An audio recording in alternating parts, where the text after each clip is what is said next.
नियम लेना, शमी की वृक्ष की पत्ती, जैसे ये बेलपत्र होता है, शिव को और गणेश को बेलपत्र शमी पत्र समर्पित होता। आपको कथा में वर्णन किया था 33 कोटि देवताओं को भले बेलपत्र नहीं चढ़ेगा, पर 33 कोटि देवताओं को शमी पत्र चढ़ता है। और उसमें एक गणेश जी महाराज और एक बाबा भोलेनाथ, इन दोनों को शमी समर्पित। कथा में पहले भी वर्णन किया, आज फिर आपको ये शिवलिंग है, समझ लेना बहुत अच्छे से। जो आपको करना है रिद्धि सिद्धि पाने के लिए, संपदा को बढ़ाने के लिए, ये शिवलिंग है, ये गोल जलाधारी है, ये चरण से जल नीचे गिरता है। शंकर जी का पूरा परिवार शिवलिंग के आसपास में है। शंकर जी की 5 लड़कियां जो ऊपर से जल नीचे गिरा रही है, जया, विष्टा, शामरी बारी, दोतली और देव, ये शंकर जी की 5 लड़कियां जिनका नाम लेता सोने से रात्रि में नींद अच्छी आती। एक एक बूंद जो ऊपर से गिरा रही है, ये शिव की 5 बहन। जहां से जल नीचे गिरता है, शिवलिंग का जो जल नीचे जाता है, उसके राइट भाग में गणेश जी का स्थान, लेफ्ट भाग में कार्तिकेय का स्थान, बीच में शंकर जी की सबसे छोटी लड़की अशोक सुंदरी का स्थान। शिव महापुराण की कथा कहती है और गणेश चरित्र स्मरण कर रहा है, और तल से एक चतुर्थी लग रही है। जिसके घर में संपदा की कमी बढ़ती हो, बीमारियां ज्यादा फैल रही हो, बहुत कष्ट हो महाराज, बहुत ज्यादा दुखी हो महाराज, कोई काम नहीं बन रहा, बहुत तकलीफ में हो, तो शमी पत्र, शमी की पत्ती, जहां गणेश जी का स्थान है वहां पर 5 शमी पत्र 5 समर्पित करे और शंकर जी के ऊपर 3 शमी पत्र समर्पित करे। बहुत ध्यान देना, 5 शमी पत्र जहां गणेश जी का स्थान है शिवलिंग में, वहां समर्पित करे। 3 शमी पत्र शिवलिंग के ऊपर समर्पित करे। 1 शमी पत्र शंकर जी की चौखट पर लेफ्ट भाग में जाते समय, आपका कुहिता, जब मंदिर से निकलो तो उल्टी हाथ पर लेफ्ट भाग में शंकर जी की चौखट पर समर्पित करे 1 शमी पत्र। और महाराज का दिया, जहां लेफ्ट भाग में आपने शमी पत्र रखा है, मंदिर में ना दिया लगाकर बाहर की ओर जहां शमी पत्र रखा है, उसके ठीक साइड में एक घी का दिया लगा दीजिए। केवल चतुर्थी से लेकर तो दशी तक गणेश पुराण कहती है, भगवान गणेश जी का मोर ध्वज का, मयूर ध्वज गणेश का नाम लेकर जो ये दीप शमी पत्र चढ़ा देता है, उसके घर से कभी रिद्धि सिद्धि नहीं जाती, वैभव प्रतिष्ठा नहीं जाती।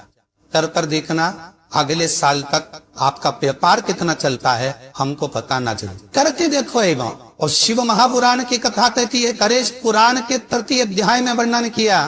कोई बीमारी नहीं जिसका इलाज ना होगा। हरा मूंग की कटोरी भर लो, मूंग जानते हो, हरी मूंग की दाल होती है ना, जो हरा मूंग, आखा मूंग हरा, एक कटोरी भरो, उस पर गुड़ की एक थोड़ी गुड़ की बत्ती, गुड़ की बाती उस पर रखो, 5 बेलपत्र रख लो। और जिस व्यक्ति को बहुत भारी बीमारी है, कैंसर जैसा रोग भी है, किडनी, लीवर, जो भी उसके खराब हो रहा है, कोई तकलीफ है, बस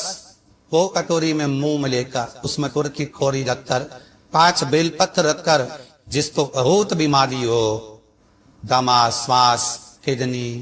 आदि का आदि बहुत बीमारी हो, 21 बार शरीर पर से उतार कर महाराज सीधे हाथ में रखकर नाम तोड़कर खुदता बोलकर और भगवान से गणेश जी से विनती कर कर उस कटोरी नहीं लेना, पुरानी कटोरी नहीं लेना, कोई कटोरी घर में नहीं हो, नहीं कटोरी, और उसको गणेश जी के मंदिर में पहुंचा दीजिए। गणेश जी के मंदिर में पहुंचाए,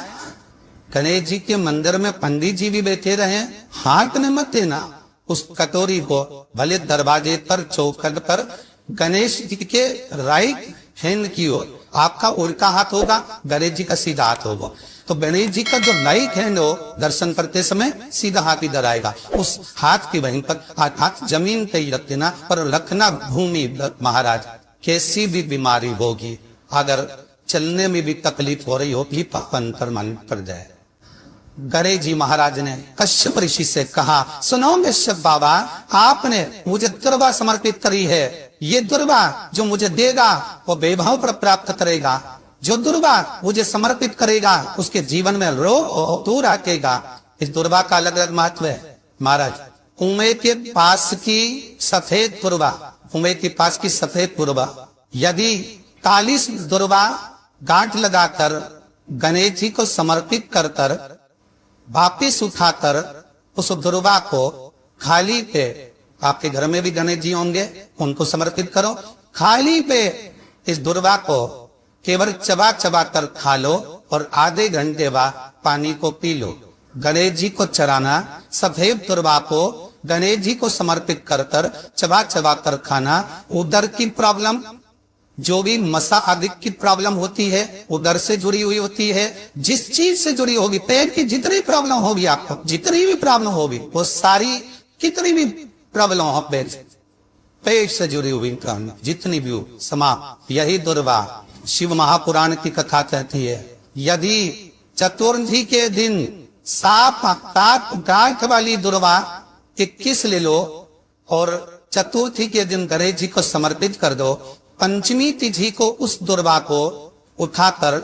दूध में डाल दो और उस दुर्वा को दूध में डालकर उस दूध में उस दुर्वा को मल लो, और जिसके सफेद चमड़ी पड़ गई हो, चर्म रोग हो गया हो, उस दूध को उस दुर्वा के साथ, दूध नहीं भी हो तो पंचमी के दिन दुर्वा का लेपन शरीर पर कर ले। आधे घंटे तक करने पर पंचमी को प्रदोष काल में स्नान कर ले, महाराज आपको चर्म रोग में आराम लग जाएगा, सफेद चमड़ी अपने असली रंग में आना प्रारंभ हो जाएगी। धरेशपुरा दुर्वा का हो 21 दुर्वा के 108 बंडल बना लो। अगर एग्जाम में बैठ रहे हो, सरकारी परीक्षा में बैठ रहे हो, पास नहीं हो रहे, नौकरी नहीं लग रही, बहुत जरा इंटरव्यू दे दिया, 21 दुर्वा के 108 बंडल बनाओ, उसकी माला बनाओ और देवी के मंदिर में माता जगदम्बा